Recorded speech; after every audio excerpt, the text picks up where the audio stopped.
um, because I think about the way I dress and everything, and I look in the mirror, it's like I have a standard of the way that I look when I start my day and when I leave my house.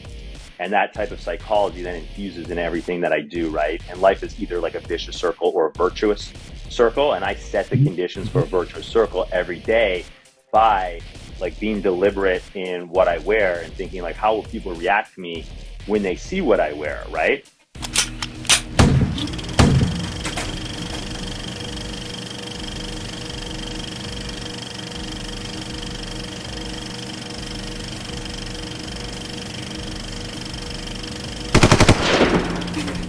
Folks, sitting down with repeat guest Jeff Alpaugh of Jeff Alpaugh Custom, home of the dangerous dress shirt, of which I am an owner. One of my favorite shirts, Jeff. Like seriously, when I rock that thing, it's got the blue and white paisley like design that's very, very cool looking, especially when we got a blue blazer on. So I had to have you on again just because you're doing cool stuff in the entrepreneur space. You're also a veteran and you've got great hair and great clothes. So I think like what a great fit for the podcast. And you're currently in Ontario. The headquarters for the company is in Waterloo. And folks, if you want to check out our first episode, it's episode 18. And Jeff, I just wanted to thank you because honestly, I remember you said something during the episode. You're like, hey, Dave, like you're just starting out. It's a podcast down the road, when I come back on or when you have guests and they're going to want to pay you to come on the show because it's so popular, you're going to have a market and it's going to be really cool to see. And I remember thinking about that. Who would want to come on my show? I was just getting started. There's nobody that's going to want to come on the show. And just today I got another request to come on the show. So you put that into the universe and now it's coming to be. So welcome back to the show, buddy. And let's start with let's catch up. What have you been up to? What's going on in your world? Absolutely. Well, I will tell you, a little kind of virtual high five for me to you. I knew right from, I think, like the first three questions you asked me, I was like, this podcast is going to be a hit. And, for the audience, like, sure, we'll mention what I get up to, but for the most part, 2 Army guys, super into fitness, into helping other Army guys, that type of thing, just riffing in the basement. It's kind of where we're going for this. So if you want to check out, an infomercial for my stuff, we'll just send a link in another video somewhere else. Sounds good. But yeah, like, you were starting out, which was great. It was a long time ago. You know what? I think kind of got me or reminded me like, hey, I gotta jump back on Dave's show again. I was following your Instagram and I noticed like a really cool video came up, and I think it was like you were talking about cold showers. And I do the cold shower thing and kind of got on with the Andrew Huberman thing, and you had a really good video on it that was like right, tight and succinct, and it was visually appealing, right? And you were like in the shower, like it was like really naked, captivating. Yeah, exactly. So I watched it like on repeat, obviously, right? It was like, amazing. Dave's naked. Bro, maybe we can see some peeing. Yeah, exactly. There's some other dudes who want to see this naked dude, right? And so it was great. And then I noticed like another video of yours came up. And I think you were like sort of just like, are you like headphones on the mic, but you were saying something really compelling. And then I noticed that like every time your stuff came up, I was like a little bit happy and like engaged and was like, I'm like really want to see what Dave's saying. And then, that made me go back and listen to our episode. And then I kind of cherry picked a few other episodes of yours. Like, then I would jump like 15 episodes and saw like the progression kind of in one shot. And I was like, oh, wow, like look at how good the podcast is becoming. And then, so for folks who don't know, then I reached out to you, Dave, and asked you about your media strategy, which I thought was really good. And what's interesting is I was at a time where, when I first started my company, I thought I would be like a kind of an anchor online personality and it'd be a hard online direction, with the physical store being kind of the secondary or ancillary, so like effort, right? We call it supporting effort.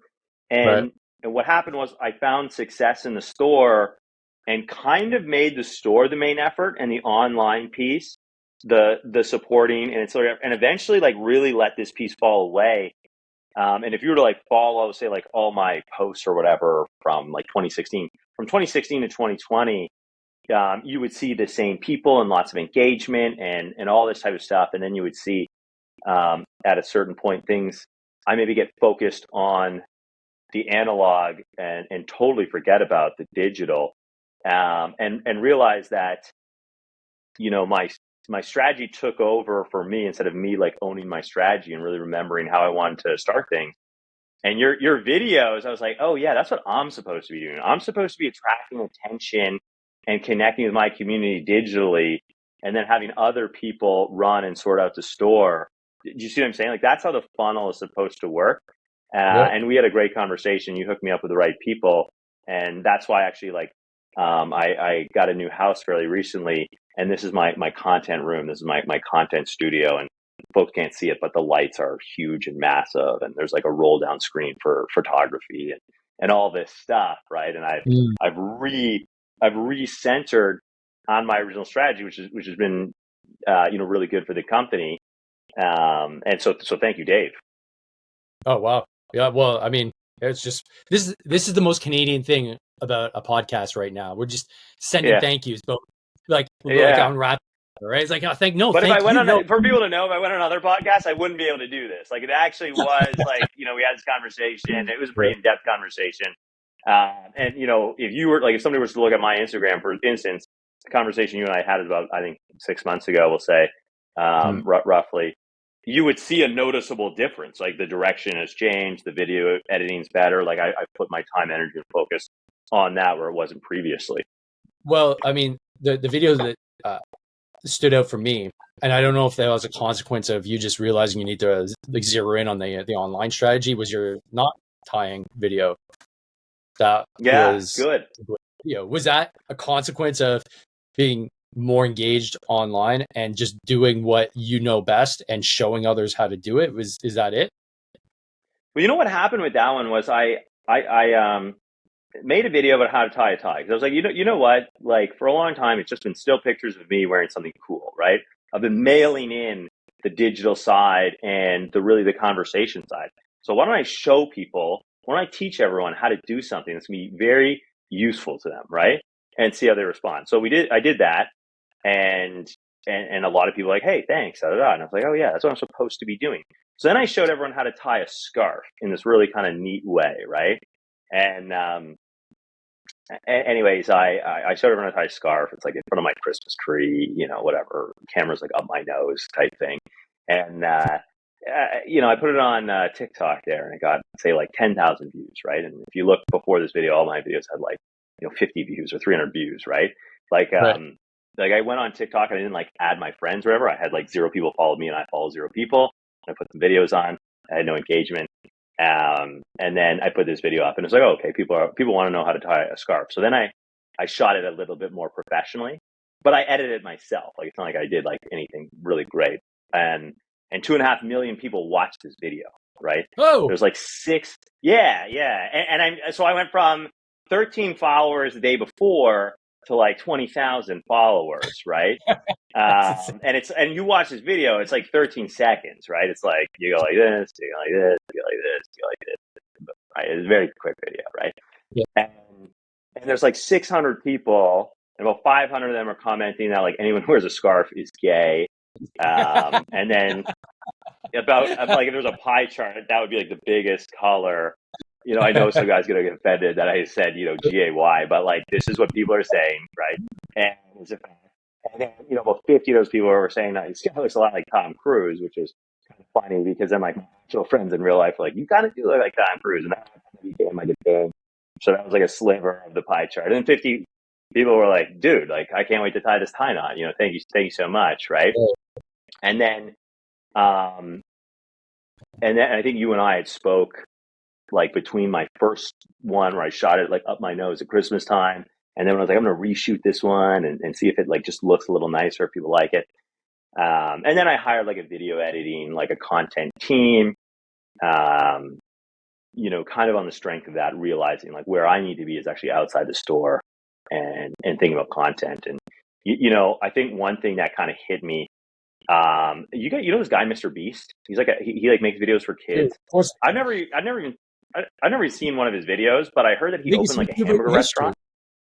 Yeah. And I still haven't seen one of his videos, but I hear he's a big YouTuber in history, and he opened like a hamburger restaurant, and everyone bought his hamburgers, right? And I kind of realized, like, in 2016, I was sort of on that thread, and then my store became successful, and then I just got into my store, forgetting that really the way of the future is drawing attention online, and then getting people to get into essentially whatever it is that is your product, right?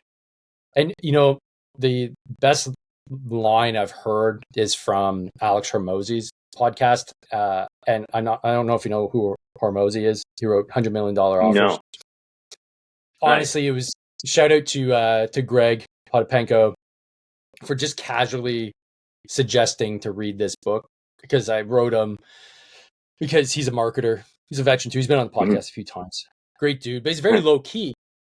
And so I'm not sure how to gauge how important this bit of information is. It's a book. I'm having a really hard time. I'm kind of stalling out. He's like, well, just read this book. I was like, okay. It's only like it's like 100 pages. Sure. Biggest game changer in my business, hands down. What's it called? $100 million offer? $100 million offers. Guys, it's 99 cents. I'm gonna write this down. 99 cents on Amazon. He doesn't want to make money off of it, although he does. He wants people to be successful business owners. And he's a gym bro. He started with a company that scaled up gyms. So if you're a military veteran entrepreneur, I think he gets us. Although he's not a veteran, he gets our kind of mindset. So I listened to his podcast, and he said something that's really stuck with me. I don't know if it's his quote or somebody else's, but he said, attention is the new oil. And once I heard drill, that, baby, drill. There you go. So every time you open up a new channel, every time you start putting more content out, you're just drilling, and you're accessing that well that can just provide you with a ton of access to, whether it's cash, whether it's more deals, right? You now have that resource, which is oil, that will propel you into the future. And we're just getting started. And that's where a lot of people, I think, get stuck. And the thing that's hard, I think, it was hard for me, and I don't know if it was hard for you, and you can expand on that, but being former military, although I'm an outgoing guy, our culture is very humble, and don't go out and show your success. Don't go out and brag about things, which we're not. The military hates self-promotion and self-promoters, even though it's so required. It's so required. And you know what? If you're in the military and have a stable government check, then you can afford to sit on your dignity. But if you're an entrepreneur, then you better get out and self-promote. I must admit, I've bought that internal tension from 15 years of indoctrination. Like, I still do it daily. Sometimes I have to academically, logically argue myself in the mirror and be like, it's okay. One of the things I started out doing a lot of dress for success talks at companies, right? This was when people actually showed up to work and cared about how they look. And I know that seems like 100. I know it seems like 100 years ago, but I'm talking like 2016 to 2018, right? And so I would go to. I know if you're like 50 now, you'd be like, "What are you talking about?" Right? But there was a time, kids. Yeah, there was a time, kids, where people went to work and they cared what their boss and their coworkers and their customers thought of them. In fact, even they thought the guy who got them their coffee, they thought they cared what people thought of them. But not everybody has an eye for fashion, so people actually wanted to hear from a subject matter expert, i.e., myself, on how to do this. And what I would do is I would go and give these talks, and they would be informative, but they would be a bit motivational as well, right? And then kind of a big part of my idea was like, oh, well, I'll talk to audiences, a little bit of motivational speaking, but instead of hey, buy my book after, it's like, well, just buy the clothes that then make you, you adorn the things that I wear, and then you kind of have a little bit of that same energy. That was a lot of my thought process. And now I just kind of want to take that same idea online and digitally. But one of the things I was hoping to riff with you on today, more just bro to bro than anything else, is one of the things I love about you is I feel like we live in a world of very low standards, right? And as military guys, we know what the word standard means. We love standards, and actually even the military standards drop. But the entire world, the standard just drops all the time. And one thing that I'm a pretty fit guy. To be honest, I work out 3 times a week. I might throw a run or a yoga session in there as a fourth. I'm not at it 6 days a week or anything like that. But I'm very consistent, right? This is over many, many years. Mhm. And, one thing people will often ask me is like, well, how do you stay motivated? How do you do this? Right. Like, when you get an injury or you get whatever, and I say, I think that because I always dressed well, right. And dressing well can be a little different, but like, right now I'm wearing a very wild, dangerous shirt, but it has a collar. I obviously look a lot more elevated than if I was kind of like, okay, I've got my Metallica shirt from this concert I went to 15 years ago that has like a hole in it. Because I think about the way I dress and everything, and I look in the mirror, it's like I have a standard of the way that I look when I start my day and when I leave my house. And that type of psychology then infuses in everything that I do, right? And life is either like a vicious circle or a virtuous circle. And I set the conditions for a virtuous circle every day by like being deliberate in what I wear and thinking like, how will people react to me when they see what I wear, right? And then if I'm already thinking like that, well, then I remember, well, if I make better choices when I eat, and if I stick to, working out 3 times a week, and when I do those times, I'm not mailing it in, I'm going hard in the paint, then, the virtuous wheel of life is going to turn with me. And I personally think I've had a lot of people, something you see a ton in the custom clothing business is people be like, man, when I lose 15 pounds, I'm going to get a shirt from you. When I lose 15 pounds, I'm going to get a suit from you.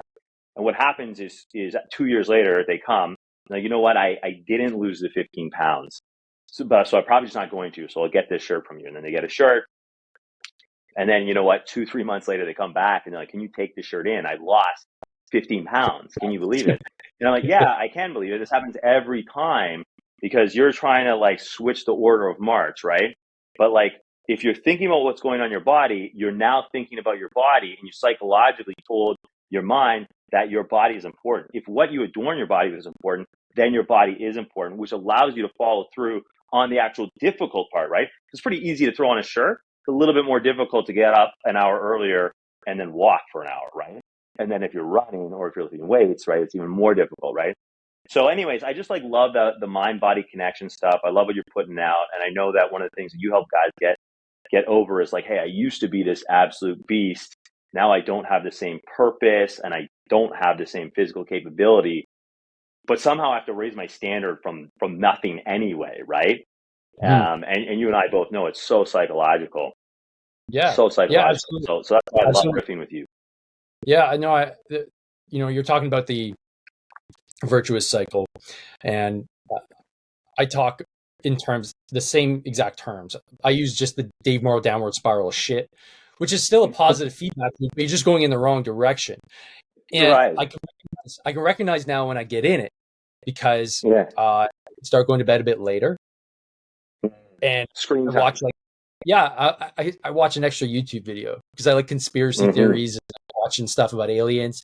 I'll do another one. It's pushing 10:30. I'm like, I'll be all right. And then what does that do? Well, it compounds my fatigue.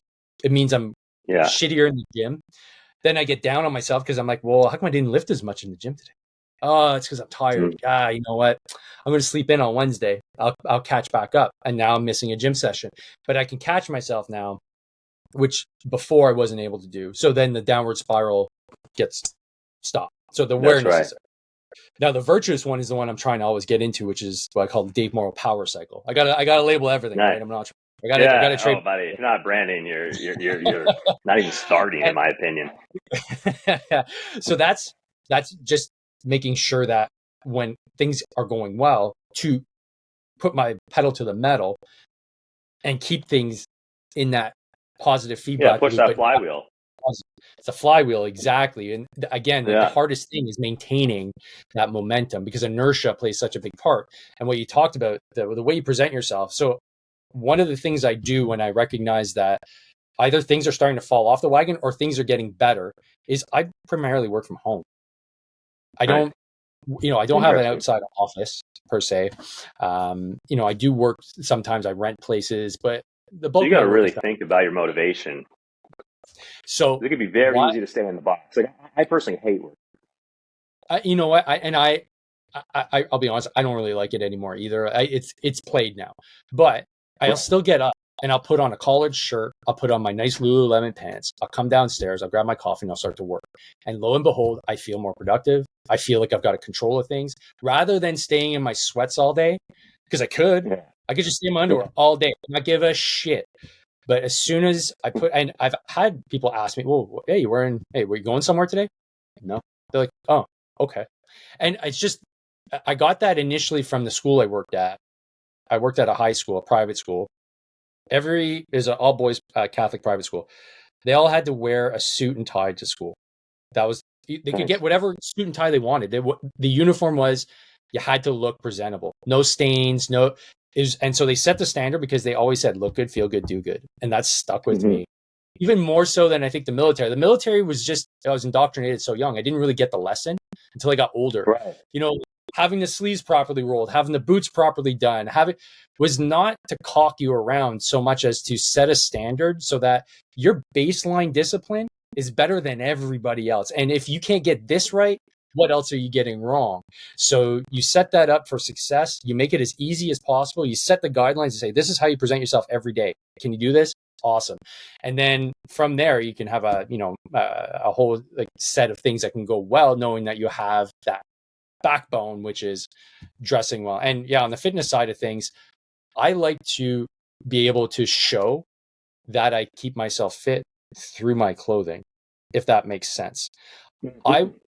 The consistency is king. You say, you go 3 days a week, but it's consistent. You do a yoga set, and consistency is going to get you to, if you want to call it a finish line. I don't see it as a finish line. I just see it as just life in general. But how are you going to thrive in the last, let's say, half? We're kind of like entering that last half of our lives. So therefore, yeah, absolutely. I want to be able to look good and not wear frumpy stuff or stuff that's like in tatters, because it's a representation of all my hard work.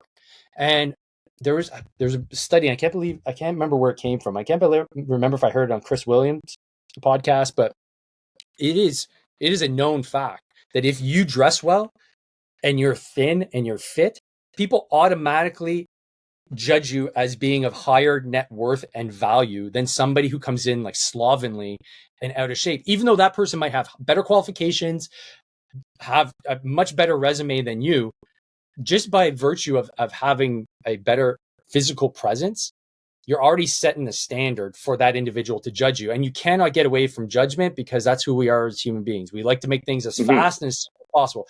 This guy is probably, if you have to make a quick decision, this guy's probably switched on. He's clearly been able to stay disciplined and motivated for 20 years to keep that body. This guy, don't know. Yeah. He might be technically, but he might fall off the wagon in 6 months because he's not fit. And that's how I like to see things. And that's why I like getting, other veterans just dialed back into that sense of pride that they've all had at some point through fitness. That's so epic. Can I riff on 2 points on what you said? And I could probably go on down 100 rabbit holes, right? And I know that the listener bought it. I'm marking the timestamps on these, man. We're just gonna let it rip. So no there I was 100 years ago, 2012, at U.S. Army Ranger School. And I was suffering. And one thing that I always enjoyed, one thing I always enjoyed when we hit the field with my actual unit, PPCLI, was if it was really hot out and we'd been in the field for a while, then we would be able to unblouse our boots, right? And I thought that was great, right? I never liked to blouse boots. I'd unblouse my boots. I even thought it looked a little better, but just the airflow, right? You're oh, okay, it both looked cooler, and it's oh yeah, the reason we're laughing at this a little bit is because we're hitters, right? And at Ranger School, it was way hotter, even though in the wintertime it was so hot because the rucks were so heavy and the marches were so long, right? So you're just sweating constantly. And they didn't even let you do one sleeve rule, right? It was your sleeve was down here and buttoned and your boots were bloused, and we shaved every single day, right? And we would sleep 2 hours, and yet we still had to get a shave in every 24 hours, right? And I thought that was absurd, right? The best part of the field was that you let maybe you had to shave 2 or 3 times in 3 weeks, but not every day, right? We shaved every day, and we were hitting it so hard, and there was no downtime, right? So anyways, we're in the mountain phase, we've been out there 40 days or something, and this guy's hey, Rangers, everyone look in. And I was oh, there's no admin pauses typically, right? It's okay, so kind of everyone look in. He's I'm gonna butcher it, but he's got his crazy Georgian accent or whatever, and he's do you people know why we shave our faces, blouse our boots every single day? And I must admit, I did not know the answer to that question, but was desperate to know. Because for the last 40 days, I've been like cutting my face. Yeah,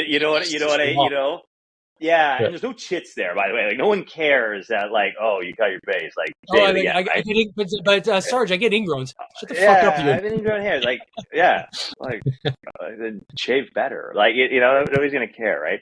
So anyway, and I was very curious as to why this was so important. So I looked, right, and he goes, this is important because no unit has ever gone rogue with shaved faces and blouse boots, Roger. And I was like, Roger. Now, I was already into clothes, but it made intuitive sense. You go to any organization that is failing, I will show you a poor dress standard. And Mm, there are organizations that have thrived with a poor dress standard.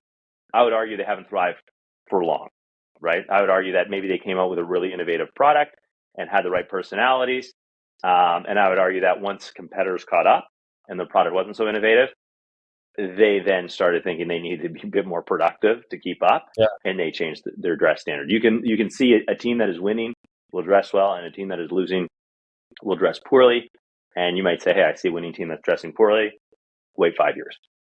One of two Right. things will happen. They'll start losing, or someone in charge will say, hey, you know what? We got to tighten this up because we may still be winning, but we're not winning as much as we were.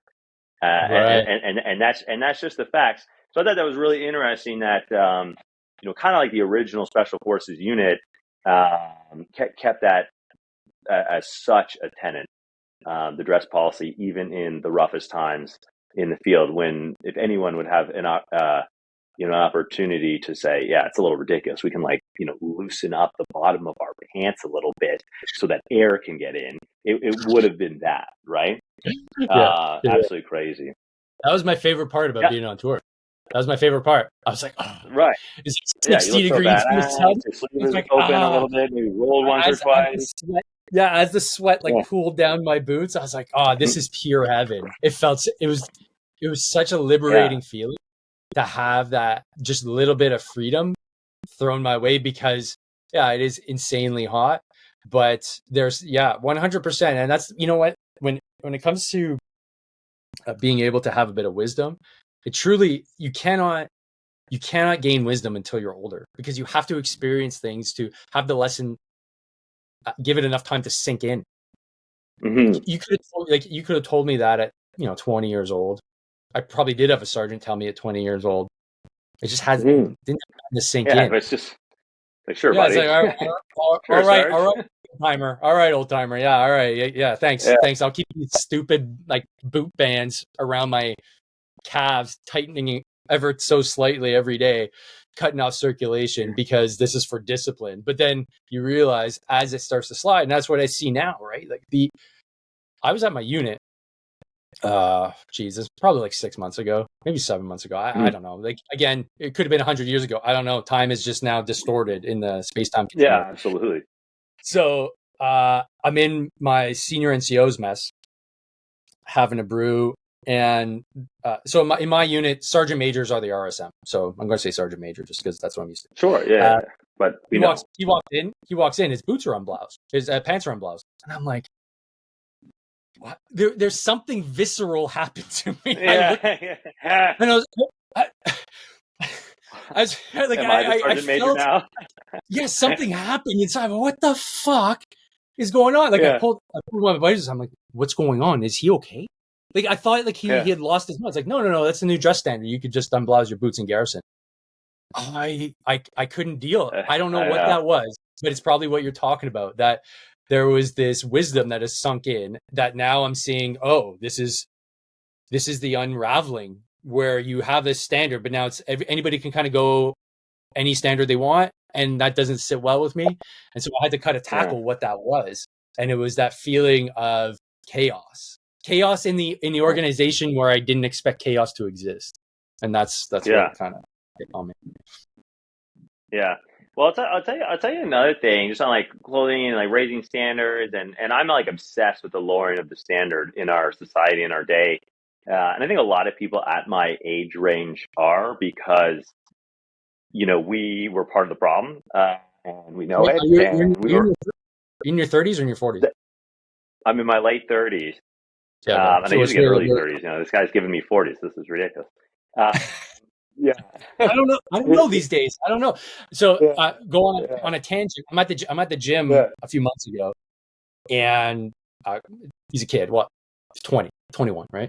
Yeah. And he's like, bro. What are you like? 28? I was like, what? Excuse me? Like, no, seriously, Nice. you're looking good, man. You're looking good. I'm like, well, I guess I'm looking a lot really good. He's like, what do you mean? I'm Yeah. like, well, I'm not 28. He's like, okay, 32. Keep on going, buddy. He's like, you can't be 40. I'm like, I can be even older. He's like, no.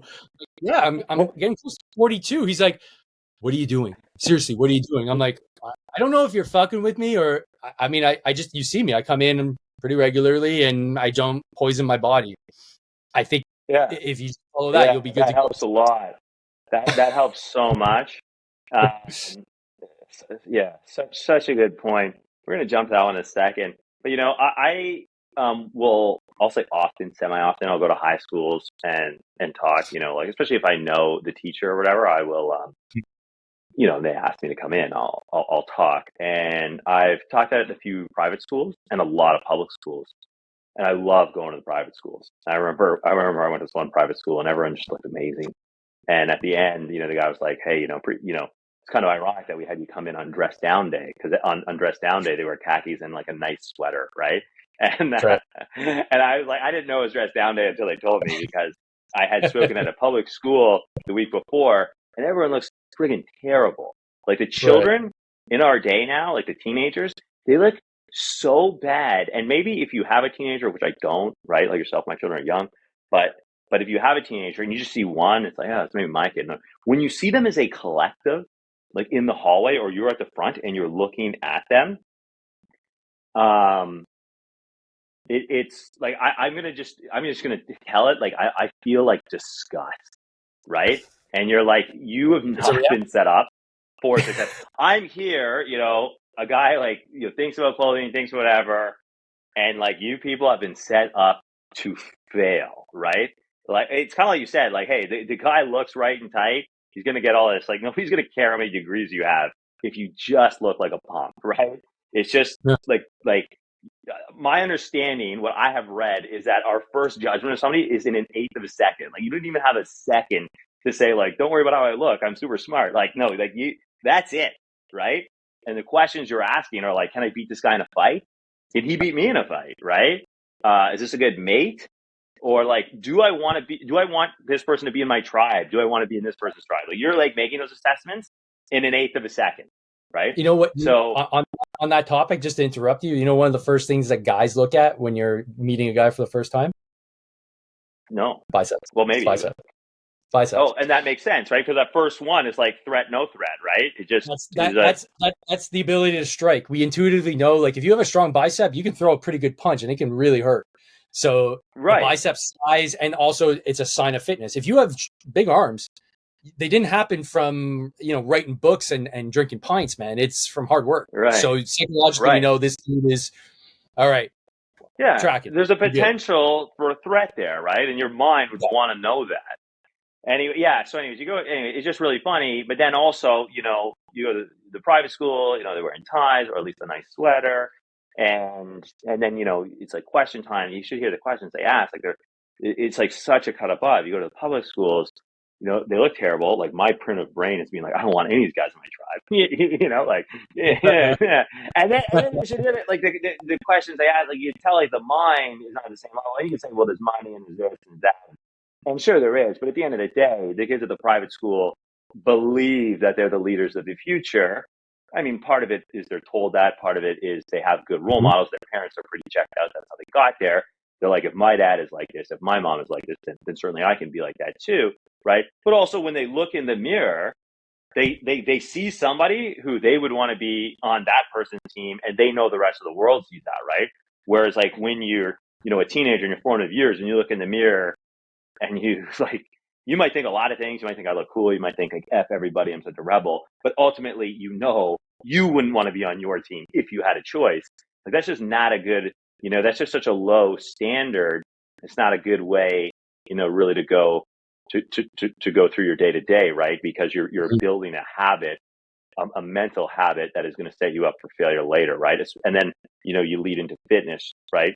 If you want to be fit in our world post 30, we don't live in a world of agriculture, right? 150 years ago, everyone, was like working their back every day, right? Whether they wanted to or not, right? Sitting down is the modern workforce hazard, to the point where standing desks are expensive, right? Like, people don't just even build desks on higher legs; they build them like electronically, like it's like an expensive add-in to have a standing desk. It's almost bougie to stand now, right? So it's kind of hilarious.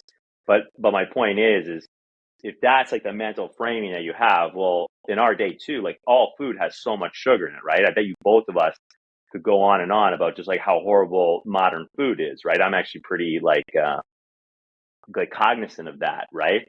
And even people who eat relatively healthy, it's very hard to get away from it unless you have resources to, like, a farmer where you get your own cow and that type of stuff, and that takes time and money and a lot of things, frankly, that not everybody has access to.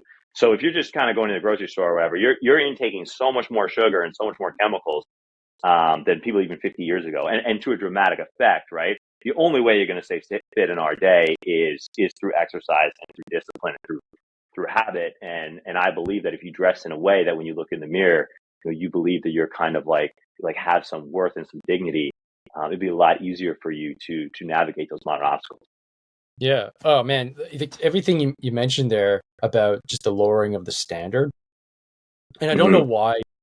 So I don't know why. If it's like a cyclical aspect of civilization, maybe.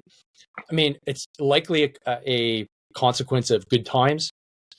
It has been. It's been, Pax Americana since World War II. The world has never been so peaceful. Although it always seems like the world is exploding, that's just because we're constantly bombarded with the message of war. Yeah, totally. There's just a continual decrease in wars and conflict. Continue, even though, there's a war in Ukraine. It sucks. But overall, we're getting more peaceful. And that's thanks to big, bad American machine, right? They're just the dominant force on the planet. But it seems like the consequence of that, and the consequence of modernity, is the lack of purpose and the lack of the will to do hard things physically. And I think that's to our greatest detriment, because all it's going to do is create that cycle, right? Hard times create men, hard men create good times create soft men create hard times. And that cycle, it looks like we're in that hard times moment is about to happen, because our context is totally different from somebody who's never experienced military or warfare, or just the threat of having to actively engage an enemy. We see the world a lot differently. For folks that don't have that constant bombardment of the threat, other than it's just like the media or their phone, like, hey, be scared of this. They don't know. Like, they don't.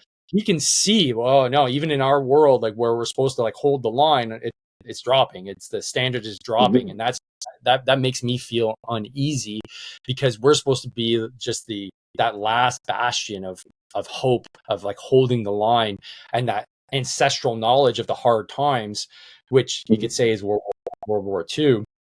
My grandfather fought in that shit, but the guys are in the it's impossible that they had grandparents that fought in the Second World War. They're too young. So that knowledge, I still have that knowledge in me. I spoke to my grandparents that were literally at your dinner table. These stories were. Yeah, exactly. But now the new gen has no concept of what that is from an actual family member, unless they're immigrants and they came from a war-torn country. And so that being said, what incentive do you have to do something really hard? Because everybody else, if your world is just, well, I'm going to get free money, I'm going to have any job that I want, because there's so many jobs out there, I can just kind of throw a rock and get a job anywhere. They're dying for people to come work. Luckily, we have taken the greatest economy in the world and destroyed it. So that job thing isn't going to be true for very long. Well, yeah. So like you just like, instead of just don't worry about that.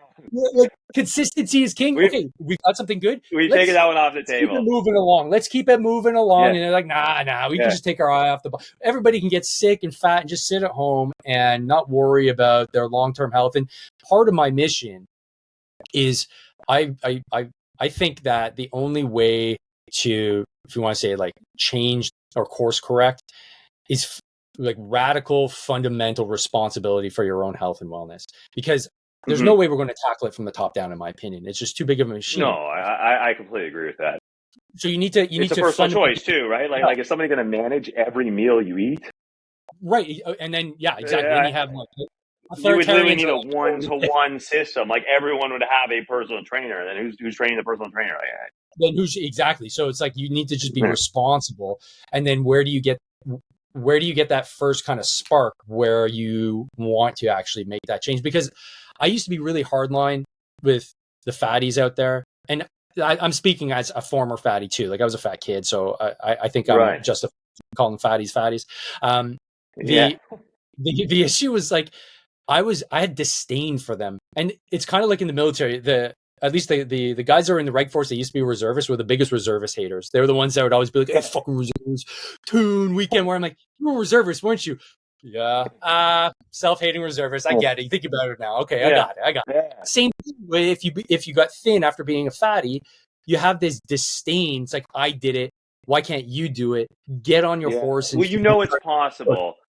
It's possible. Or maybe somebody else is like, I can't speak about it, right? Like maybe they have something fundamentally, some situation that, if I was in, I would want sympathy, right?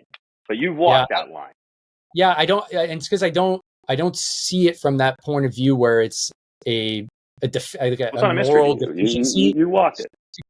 Yeah, it's I see it a lot more sympathetically. If you are given a certain set of parameters to work in, and the research has shown this, North Americans have done exactly what the government has told them to do. They've decreased their red meat consumption. They've decreased their salt consumption. They've decreased their fat consumption over the last 40 years. And we've gotten sicker, fatter, and more unhealthy. So that tells me it's the paradigm that's completely broken. And therefore, in order to change a paradigm, it's so hard because it's a belief system. And if your belief system is, I need to reduce my saturated fat intake, I need to reduce all my calories, and I need to train my guts out in order to get healthy, and then maybe go on Lipitor or whatever drug that they're going to give me, then you're going to end up in this cycle of constantly breaking yourself, losing weight, rebounding, because everybody I've talked to over the last 4 years that has lost weight has always put it back on. And it's not for a lack of effort. They're just banging their heads against the wall. Like, why isn't this working? Why isn't this working? I'm following the guidelines. And then they just need this outside the box thinking that isn't that much outside of the box than what they're used to. It's just that they don't even hear it. So therefore, how could you expect them to change a paradigm if they just don't know what they don't know? And that's where like podcasts and talking to guys like you want to, like, you just remind me something. I just want to mention. I think this is interesting. I don't think this is interesting, but I remember as a kid, like we're at a hotel. I don't know why we're at the hotel, and like an ex-boyfriend of my aunt was with us. And we were playing in the pool. I'm sure he's a fun guy, like throwing us in the pool and stuff. And I think I was like I don't know if I was like 10 or like 13, like somewhere like I might have even been a young teenager, right?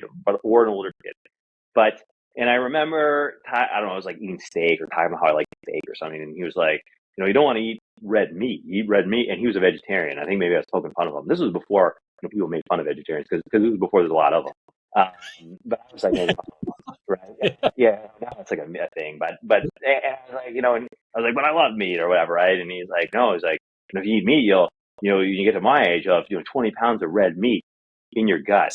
And this is what he told me. And I'll tell you, it stuck in my mind for a very long time. I remember, like, even into my 20s, I would be like, not eat as much like steak or whatever. And it's not like I even had some metric or science to be like, I've already had steak this week. Blah, blah, blah. And I will tell you, at some point, I read something, or that's, I think, when like I'd read the 4-Hour Body, and then you get on the Tim Ferriss podcast, and all these guys are, and then keto became big, and you're like all of a sudden podcasts became big, and everyone's talking about health in a really simple and easy to understand format. You can listen to it in your car. And next thing, like me, I eat steak 2 or 3 times a week, right? I crush red. And I tell everybody, like, you want to eat a ton of protein and like salt, don't even worry about it, right? And it's right, like you basically want to take and I remember we had the Canada Food Guide. If I go to my parents' house now, I believe we have the same one on the fridge that we had when I came out of the womb. Like, it's all cracked on the side. like literally like I came out in the 80s and so did it. And it's still on the fridge and it's Yeah. still there. And it says like eat tons of bread. Like don't eat Yeah. any bread. And it's just really funny because I remember like all this advice that I got as a young man that was like I had to like hard break it, I think is kind of what I'm saying and kind of what I'm getting, from you. One thing I want to like kind of riff on a little bit. One thing I'm loving about the cold plunge and the cold showers. I don't do a cold shower every single day, but I do one 3 or 4 days a week, Mhm. right? And one of the reasons I do that is I actually like the psychological benefit more than I even like the physical benefit. I just Mhm. feel like it's that like I don't want to do this right now, so I'm going to do it, right? Like, Mhm. our ancestors, like they shoveled crap for like 14 hours a day. What I'm going to do is go in this cold shower for 1 minute of this day, right? Like this is going to be I'm going to do a hard thing, a psychologically difficult thing. And it's not like, you can say, oh, well, running's hard. I'm going to run really far. Well, if it's not kind of your hobby into it, like, yeah, it's hard, but no, like having a cold shower is not fun for me. Like, so I'm going to do it. Right. And I Mhm. will typically only do 1 minute as opposed to like the full shower. Right. But it sets up this frame. And that is something that, like, a lot of people will be like, oh, well, I don't want to dress nice because I just want to like, throw this on. And, maybe I don't want to take care of it. Like, but those like those little additions of effort in your day are that micro programming, right? Yeah. Like I'm worth it to do a cold shower and shock my system and shock my Mhm. mind. I'm worth it to wear a collared shirt. I'm worth it to take care of myself, to take care of my clothes, to take care of my things, all those things, right? And then when it comes time to, I don't know, like I want to eat. There's only McDonald's close by. Should I eat or should I just continue my fast? Well, I'm just going to continue my fast, right? I'm going to make the right decision at the hard time because I've already set up 2 or 3 things in my day, not even just before I left my house, but probably before I brush my teeth that make me like the type of person There's who sacrifices instead of the easy button. yeah, I've listened to so many podcasts over the last, 6-7 years, so I can't remember exactly where this came from, but it was either Rogan or one of the other fitness ones I was listening to. And he said it really succinctly. He's like, look, I go from temperature controlled environment to temperature controlled environment all day. I have a comfy Yeah. chair. I have refrigerated food. If I'm out of food, I go buy it. No worries, clean water. Everything is perfect. I got a comfy thermarest bed. He's like, I can at least once a day kill the inner bitch. That's all I have to do to make me feel at peace that my ancestors sacrificed everything they had to get me to this place in human society that I can enjoy the fruits of their labor. And if that means I have to do 30 minutes of just all out gut busting air bike or a Yeah. 2-minute shower, or it doesn't matter. It's just a moment in your day where you go, all right, I'm going to sacrifice the inner bitch so that I can just do something hard. And at the end of the day, we used to just be all hard work. Now it's work. You have to pick your hard.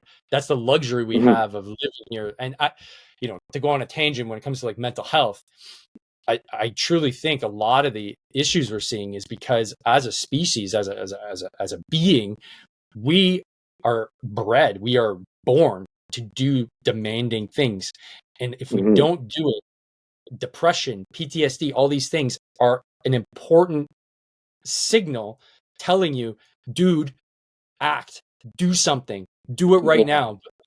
In response, a lot of us go into our shell, and having done it myself, it just, you kind of turtle. And then it gets worse because it's telling you, dude, I'm not fucking joking. Go do something right now. And it builds and builds and builds and builds and builds. But you got to get out and like be active and do something hard. That's why weightlifting, jujitsu, cold shot, they're all part of the same thing. Wearing cool clothes is fucking scary, man. Because you know what's a big thing and we haven't touched on yet? I learned this when I was in high school. And I realize now I have a very, my personality trait openness is through the roof, which is a very Sure. Yeah. artistic it's very Yeah. hard to Get creative in this. I'm a creative. Exactly. I have to be creative. And so therefore the choices in my life are now starting to make sense, because I always wanted to wear something cool, trendy, flashy kind of, but society, like school, would just beat me down and be like, hey, fag, like, or they'd be like, oh, were you trying to be a rapper? And I'd be like, no, I just really like hip hop music. Oh my God, I can't wear this black toque anymore. And then, you know, I see your shirts, I'm like, sick. And then I get comments like, oh, dude, that's a flashy shirt. So I don't give a shit about those comments anymore, but they still happen. But just wearing something like you're wearing now, or anything that's kind of flashy, puts you outside of the mold, and people immediately, whether they know it or not, they're criticizing you because you're exemplifying something that they're not. So their ego is taking a hit. And so it's a dangerous thing to wear something flashy that represents who you are, because you're probably going to get criticized, and that's hard. And I think that's why a lot of folks probably don't go and take that risk with that shirt or that jacket that may be a different color, you know? So all these things are, you got to pick your heart every day, and it could be just putting on your shirt. Yeah, that is a great comment. You know what I'll say? It's just always such a pleasure, and I can't wait until the next time we do this, Dave.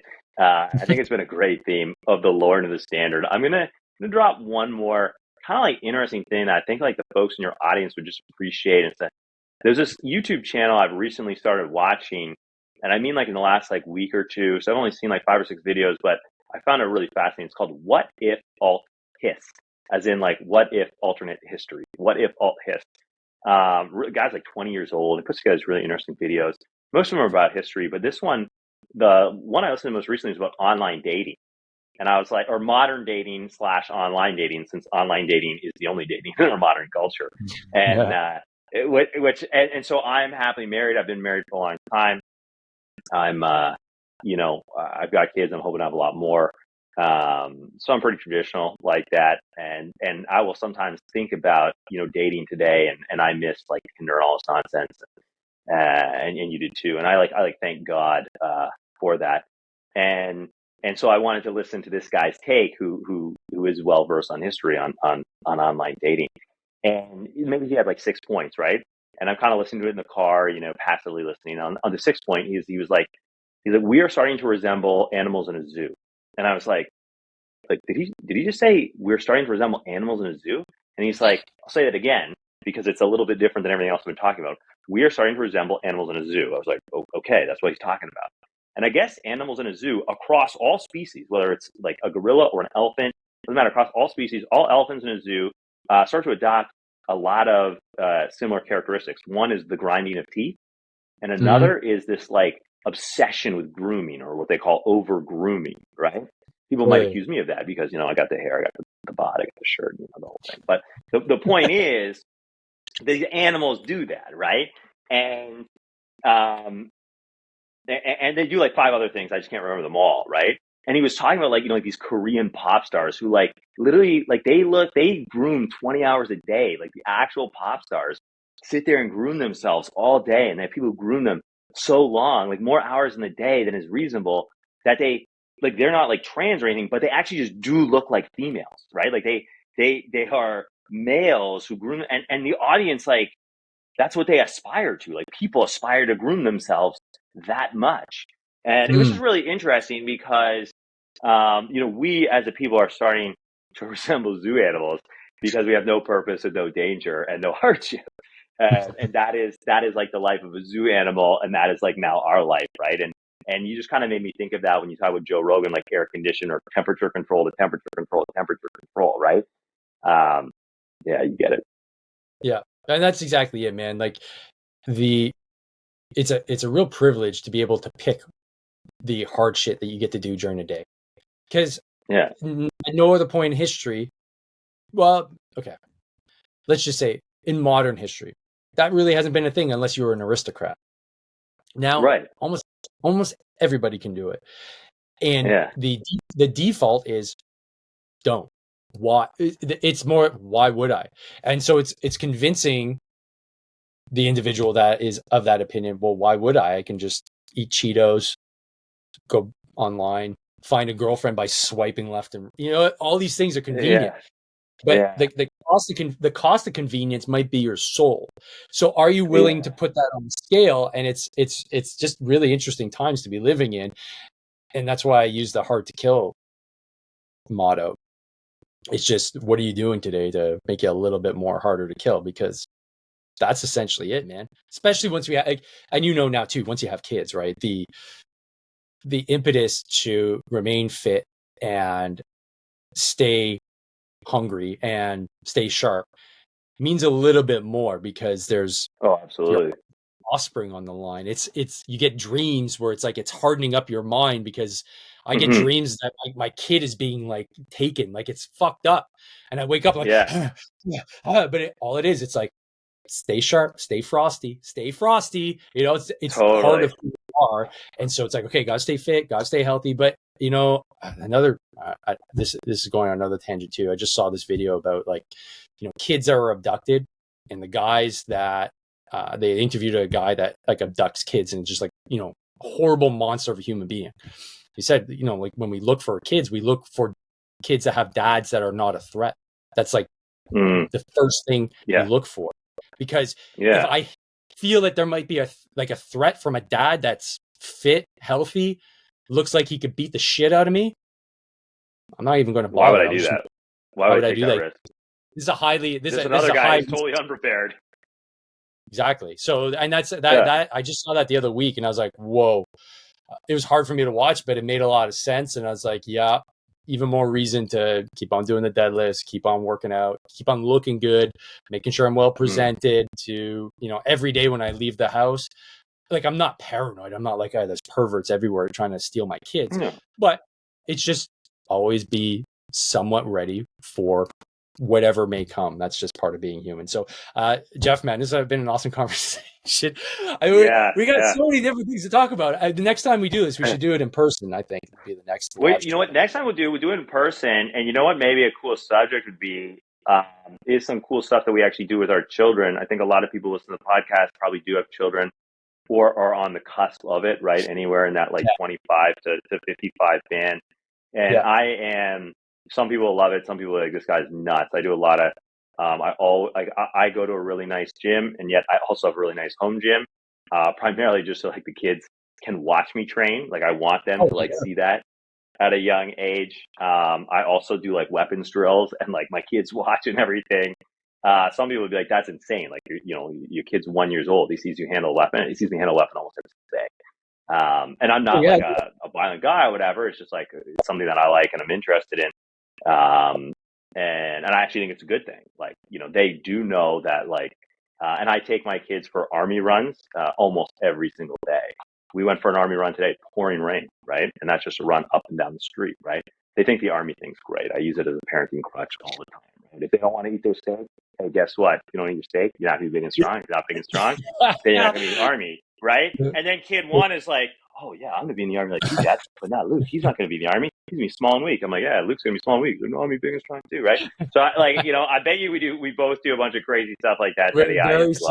Very similar. My son just the other day, in his first real true act of rebellion, out of the blue, I walk him to school almost every day. He goes, hey, Dad, I don't want to join the army. I go, excuse me, what? I'm like, I didn't know you were joining. He's like, yeah, I don't want to join anymore. He's 6. So he's already doing the pushback. So he's always like, hey, what do you need to do to get in the army? I'm like, well, you can. He's like, do I need to get a house? He's like already planning in his head his move. And then intuitively he said, oh no, I got to push back on that. I thought it was really cool. But good. Do a lot. And I think my daughter, if anything, will probably join before him, because she's ready to kick ass and take names. So it's really cool. Because the things that we impart on our children will be like the more crazier, more like I think what people who maybe think quite the opposite of us would think completely psychotic manifestation of the advice that we're giving to others, right? It's just that we're going to take it, obviously, all the way to its extreme with our children, right?